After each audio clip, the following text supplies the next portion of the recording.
Chicago's only NPR music station. I'm your host, Bekoe. It is the top of the 11 o'clock hour, and as promised, told you all I got some guests coming through in the building with me. I got Taylor Faye, Senior Manager of Audience and Engagement of WBEZ. How you doing, young lady? I am good. How are you? I'm doing great, feeling good, and got another special guest in the building with me. She goes by the name of Simone Luster. How you feeling, young lady? I'm good. I'm happy to be here. Thank you guys for having me. This is so exciting. No problem. Actually, let me give both of y'all some hand claps because...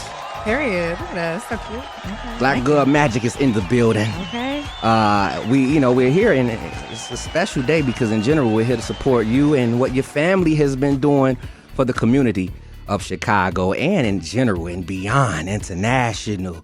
For those that don't know about Luster Products, can you please break down what Luster Products is for the world? Okay, Luster Products is a hair care manufacturer.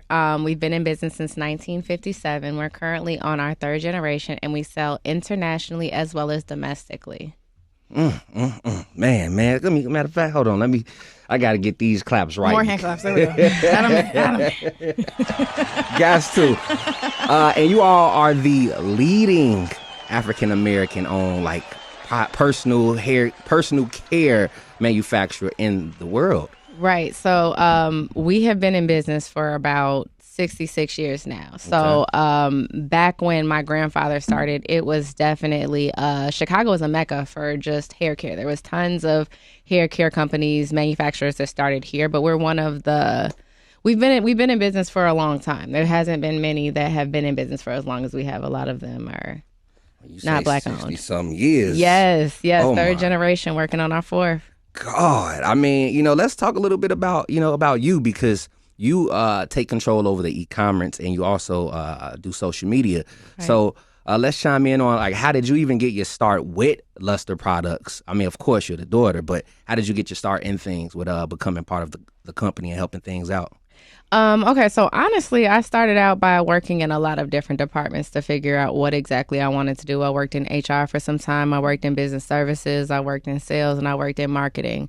From there, the thing that stood out to me the most was, first of all, social media. It was just starting out as a place where people were marketing their products, and businesses had to go for, those big stores so that we could, explain what our mission is, explain our products and things like that. So there was a need for us to do that. So that's how I got into social media. And from there, social media and e-commerce kind of go together because you're marketing on social media your products, and then you're also sending out emails, text blasts, things like that, promotional sales. So they kind of just went hand in hand. So I started in social media, and then from there, I just kind of hightailed into e-commerce, and I still do stuff on social media because, again, they just run hand in hand. But that's pretty much it. I found really in marketing, and then from there, I got into social media. Have you found social media to be impactful for the company at all? Absolutely. Nowadays, with TikTok and Instagram, it's so easy to explain your story and talk to people directly, as opposed to before, commercials on the TV or on the radio and stuff like that. We weren't able to actually talk to people the way that we are on social media and explain our story, show pictures. It gives us a different media outlet for us to just directly communicate to the consumer. So it's definitely impactful, and that's where they want you. That's where the big stores want to see you. They want to see you on social media. They want to see what you're doing, your engagement with your customers. That's necessary nowadays. That's a job within itself. Right. Really. Absolutely. I was looking at your social media earlier, and one thing I really appreciate about your brand is that whether it's on the website, it's on your Instagram, anywhere where you are advertising Luster Products, you see Black people. Yes. Black people of all shapes and all sizes. And I guess I wonder how you all have managed to sort of stay true to your brand, the brand that your grandfather started in the basement for Black folks, to now. Because we've seen lots of natural hair care brands. It started where there weren't that many, right? It wasn't as popular. Then it became trendy to start advertising to create a natural hair care line. And then the market became saturated, and we saw companies like Shea Moisture in 2017 start to expand their market to market to white folks, change their formulations. And now that you all have a lot more market competition because there's so many other sort of natural hair care lines out there, I mean, how do you feel like you've stayed true to this is for Black people, by Black people, we've never switched it up. We are, of course, your products can be used by anybody, but right. how do you feel like you've really been able to keep kind of the heart of the organization as you've seen those changes? So I think the tone was set by the second generation and the fact that they had something for us to come to. And so with the natural hair movement, hair definitely evolves and the trends evolve. So me and my sister are a big part of the demographic. So when it came to, we were able to directly speak to the consumer because we were the consumer too. So we were able to see what the hair concerns we had for ourselves. We were able to definitely test the products. We were able to be a part of those type of developments of our natural hairline. And then us being the demographic, we know what we want to see. We know what we want to do with our hair. So I guess that's how we've decided to remain true and just really sticking to the mission my grandfather started in 1957 of, keeping it going and having something for the community. Like that's something that that's our passion. Everybody in my family, that's our passion, is to keep it going.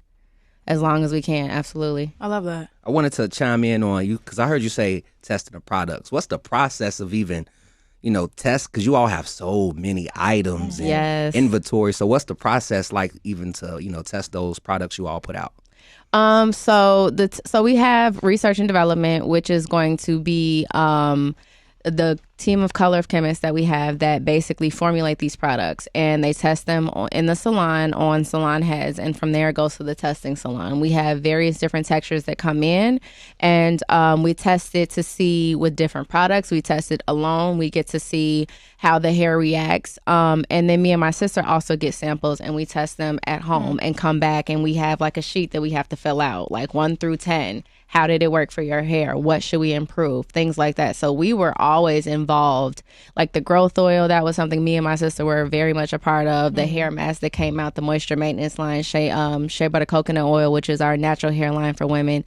We tested a lot of those products on our hair personally, as well as in the test salon before we even put them out on the market. So that's how we were involved in that. This might sound like a cliche question, but like, how do you all know this product works after the test? Like is it something that does, like, how do you know?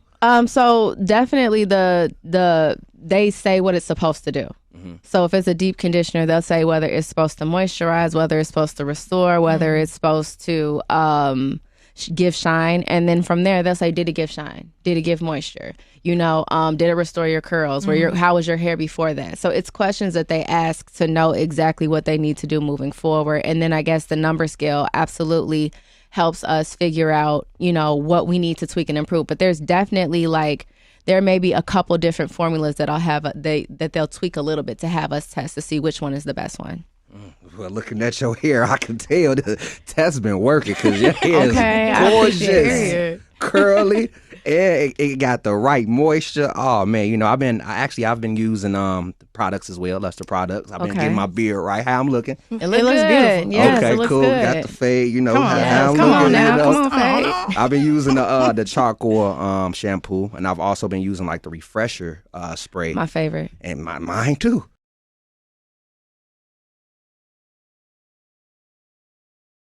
So I had a question for you. So first of all, I have props. Yes. that folks can't see. But these props are stickers, and these are stickers of Black women, hairstyles, and lots of iconic Black products. And on here are some of the Luster products. We got the pink sheen spray. Ooh. We got blue magic. And, of course, the iconic pink lotion. And one thing I want to ask you, I think what is incredible about Luster products is that they aren't just something that you see in the beauty supply store. They're not just something that you see, in your CVS or Walgreens. They have become sort of a cultural shorthand for Black hair care. Right. So when you think of the pink lotion, you think of sitting between your grandmother's legs, and it has just this cultural relevancy. And so I loved, earlier you were talking about the innovation and all the testing that you guys do. And so I'm wondering, what are you all doing, not just to sort of capitalize on nostalgia, but bring a whole new generation up into having that same sort of brand loyalty and connection to Luster products? Okay, so I think what's important and what I want to give props to is that because pink oil is something that everybody has in their, most people are like, I have this in my house, I have this in my house. It's almost a rite of passage. So I have to give it to just the longtime users and us saying, you know what, when they have kids, they're like, I'm going to use that on my kid because that's what worked for me. And, that's really it, is that we really, especially with young girls and the young kids, pink oil is something they're like, I had that used on my hair, so I'm going to use it on my daughter's hair. It's the nostalgia that it's for them. And they also say, like, pink oil had my hair so long when I was younger.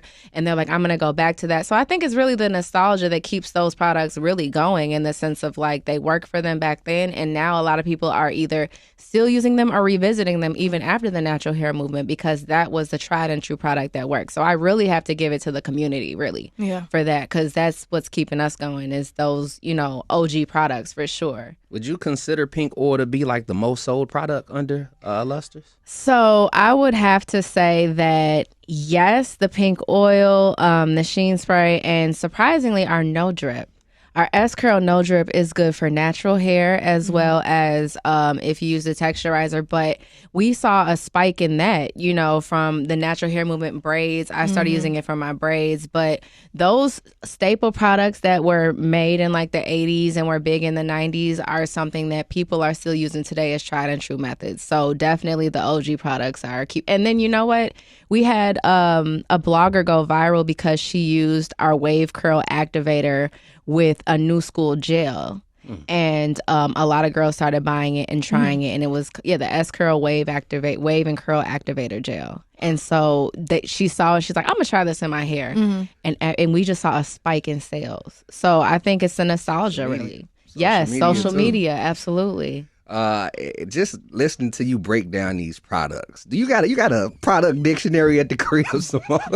No, so I'm just gonna say that I mean that's all I use in my hair. So I pretty much have tried, you know, everything, and I know what works for different hair because of the fact that, you know, like it's been in my house for so long. Even the new products, like, just by using them, I know what will work in other people's hair. I know what works in my hair. So I feel comfortable recommending stuff, and especially testing. Testing the products as well gives me an idea of the benefits. I used to really be heavy in sales when we did trade shows. So having to recommend products to other people and doing that for a couple of years actually helped me with being able to be more confident in doing that. Because you do it well. You do it very Thank well. you. Like, to hear your research and like how you're so outspoken on the inventory you all have. You know everything about every product. And, you know, I ain't gonna lie, my grades in school could have been better, but I know you aced it. I definitely know you aced it. And, you know, since I'm on the topic of school, let people know about your background at CSU.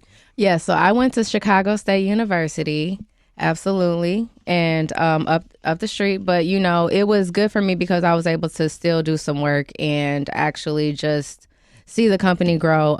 Sometimes I wish I would have definitely went away, but being in Chicago gave me license to just see some of the business as well as understand a little more about the business culture at school as well. Well, you said you, in a way, wish you would have went away. Why?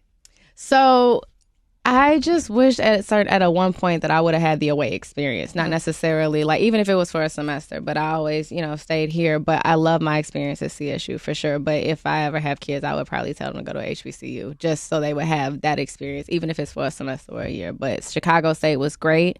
I made a lot of lifelong friends and I learned a lot there. So I'm very, very proud of Chicago State University. And I wanted to tap back into the products because, you know, we talk a lot about the hair care products, but do you all plan on making some skincare products, or have you all even dabbled into that market at all? So we did create a skincare product. It was a shave gel and a aftershave product. It's still on the market. It's by S-Curl. So it's in conjunction with our beard line. We noticed that there were a lot of guys that got into their beards. So we came out with a beard balm, beard wash, and a beard oil.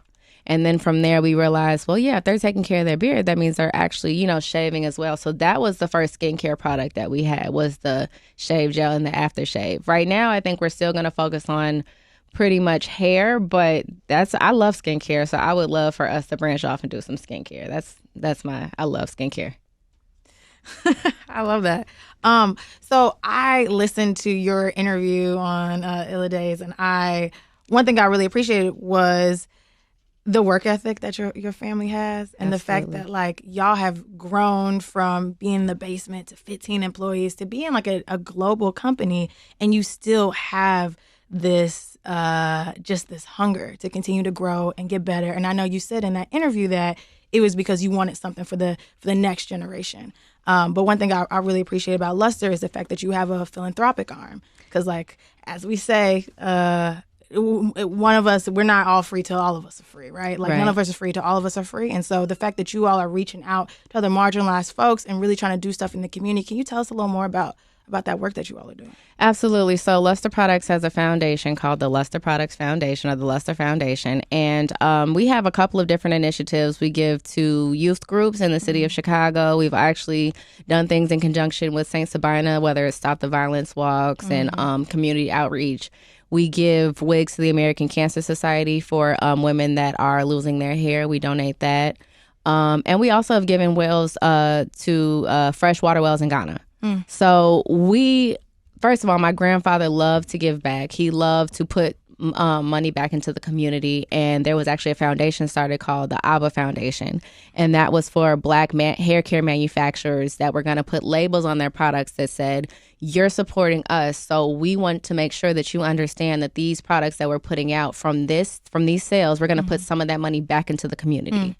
The foundation is now defunct, but we still keep up with those principles. And I'm a part of Alpha Kappa Alpha, so service is big for me as well. So my initiatives that I've done in Chicago, one big one was we had a really bad winter in like 2018 or 2019. And the homeless population, basically, if it's over 35 degrees or 27 degrees, they have to stay outside. So in conjunction with a church, we created the warmest warming center in Chicago. And on those days, they would be able to come, have food, and be able to sleep in the church instead of sleeping outside. So that was one of my initiatives that I had put together because service is near and dear to my heart, and my brother and sister as well. But we just love to give back, and we love to see, like you said, we have to reach back and touch somebody else and help them. So that's just really important to us and has always been important to us. Yeah, that's beautiful. Now, before we jump into a music break, I wanted to speak on Ghana a little bit because I'm Ghanaian, you know? Okay. And I recently visited Ghana for the very first time. I was out in Accra back in January for the Black Star Line Festival put together by Vic and Chance the Rapper. Right. And, you know, it touched me to hear you say you all, you know, started working on water wells out in Ghana. Do you at all, you know the reason that was put, I want to say put in effort because, you know, water out there is very bad. And to hear that you all are doing that, you know, do you, understand, know the reason why, the foundation put that together? So my uncle is the head of the Luster Foundation. So he's the chairperson. So we used to have offices in South Africa. So I think it was a connect that they made for us in Ghana with the Joseph Assignment. That's the name of the foundation that we work with for the fresh water wells. But I think it was important for us to find a way to touch the homeland. You know, we were doing things in the city of Chicago. We were doing things nationally, but we also have an international, effort as well as we sell internationally. So I think it was just important for us to do something in the motherland and show that, Luster cares there too. Whew. Can you let people know how they can donate to Luster's Foundation before we jump into this break? Absolutely. So if you shop on Amazon, you can do Amazon Smile, and a percentage of your orders will go directly to the Luster Foundation, or you can find the link on lusterproducts.com for the Luster Foundation, and you can absolutely donate there, and we would appreciate that.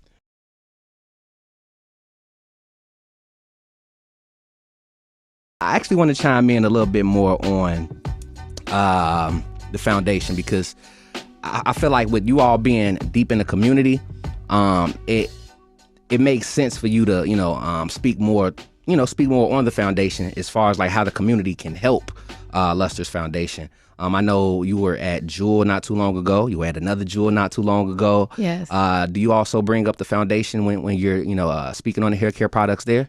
So no, we pretty much keep that, since it's in the community and the foundation is for the community, we use different efforts to raise money for the community. We have actually, if you're interested, in August, the first Monday in August, we have a golf outing. And all of those proceeds go to the foundation and what our efforts are. We also give out 500 baskets for Thanksgiving and Christmas for families in need so that they have dinner. Mm-hmm. So if those are like direct ways to give, if you want to come to the golf outing, definitely look up information or send us an email at contact@Luster Products, and we'll get you in contact with the Golf Foundation chair that sets everything up so you can know when it's going to happen. But that's probably the biggest effort we do for fundraising is our golf outing. I got to check that out. I can't golf, but I'm down to give it a try. I also want to chime in on family because if I'm not mistaken, you, your brother, your sister, all of you all play a major part into helping Luster's grow. Can you break down all of you all's roles? Absolutely. So I'll start with second generation. My dad is the CEO, and then my uncle and my aunt are VP. My aunt is now retired, but they all siblings and they all work together.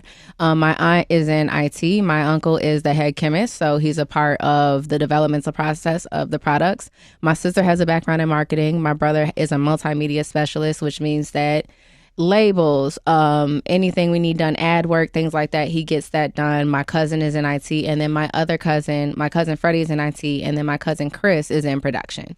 So we're all learning our own disciplines, and that kind of helps with the family business because then you don't step on anybody's toes, but it just is natural that it happened that way, and we all found our lane. I'm sorry, that is a talented family right there. Is. Wow. And even joining the company, I wanted to know, do the family, like for instance, your mother or your father approach you like, hey, we see that, you're very apt as far as your research level. We'd like for you to take this position, or is this just something that you just naturally grow into? So it's something we all naturally grew into. It was not pressure for us to get into the business. It was more so that, I think for us, we were familiar as well as we wanted to take it on for the next generation and we wanted to keep it going. But they never said to us like, hey, you come here after you get done. It was always a decision like if you want to, but you can also do something else.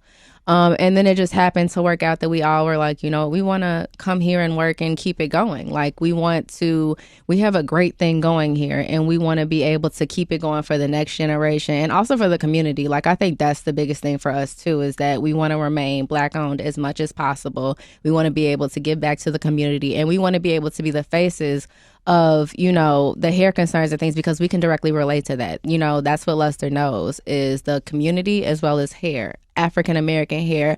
And, now it's more into multicultural because what we are noticing as the family dynamic is changing. It's not just like everybody's kind of mixed with something or like because I have a cousin who's mixed. So like now we're speaking to a multicultural situation. So our family's growing in that aspect, but also just remaining true to the principles from the beginning that my grandfather said is so important to us. Since I know we're going to ask listeners about myths about Black hair care, but I had a couple, and I don't know if they're necessarily myths, but it's very controversial, the natural hair community on the forums, on Twitter. So one thing I want to run by you. So right now there are, there's a good amount of Black stylists who are saying things like, using oil in your hair is not good. Like that's something that we need to let go of and we need to move past that. And it's a very kind of contentious topic around whether or not that's appropriate, whether it isn't. And I mean, what are your sort of thoughts about things like that, whether it's blanket statements around that or whether it's specifically about whether you should still be using oil in your hair? So oil, I think the thing why oil gets a bad rep is that people think oil is a moisturizer. Mm-hmm. It's a sealant. So you still have to use actual hair care products, whether it's a hair lotion, before you put in oil in your hair. If you put oil in your hair, it's just going to sit on top of your hair. So I think that's something is that you can put a lot of oil in your hair and it can still be dry because you're just sealing in the moisture that's not necessarily there.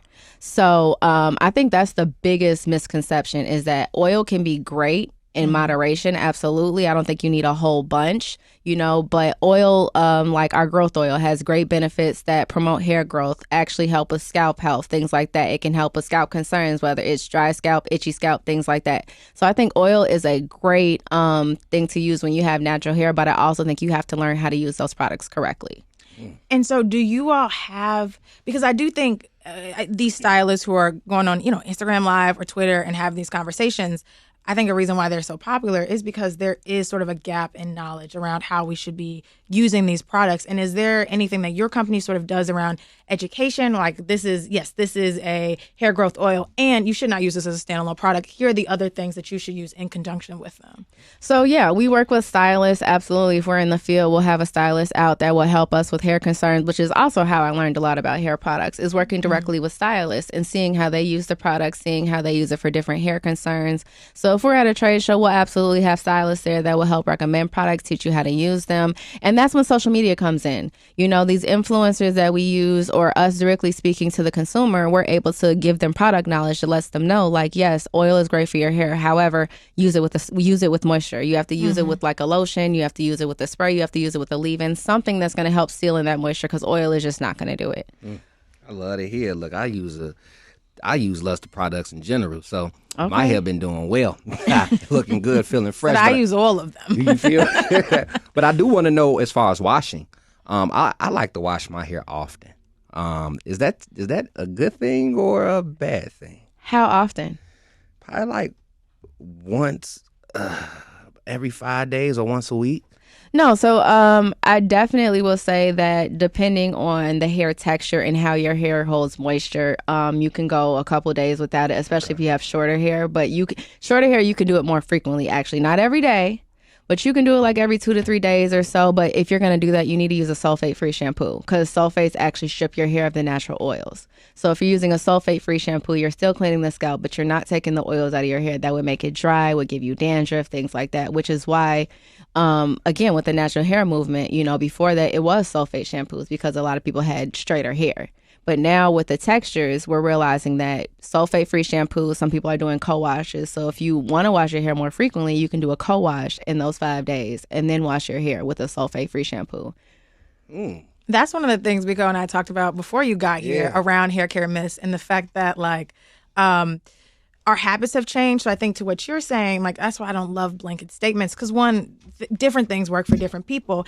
And also sort of the demonization of oil, I also think comes from people not knowing how to use it and how lifestyles have changed. You know, our grandmothers used to put that in and braid their hair up, not touch it anymore. They weren't doing wash and goes. They weren't in the gym every 6 days sweating their head and like, so I think to what you're talking about like, you know, the difference between you used to have shampoos that had sulfates and now it's sulfate free, just that evolution of like the ingredients aren't necessarily bad, but it's like what works for your particular lifestyle. Now, let me say, I love a sulfate shampoo, especially if I've had a styling for a long time, such as braids, because you really do need to go in and clean the scalp. You get what, right, a clarifying shampoo, and that's really all it is sulfate, is to take those oils out, and it gives you a reset.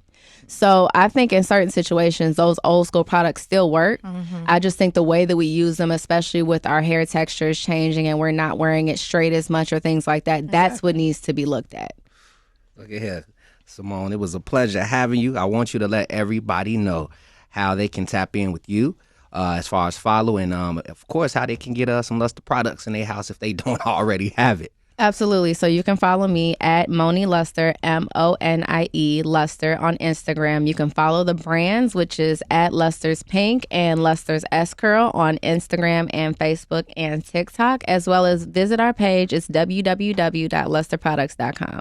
Thank you guys for having me. It's been a blast. It's always love, and appreciate you taking out time from your busy schedule to come through. Taylor, you gotta let people know how they can stay in tune with you and follow you as well. Sure. The main way you can follow me is you can follow my Instagram, t.nazon95 on Instagram.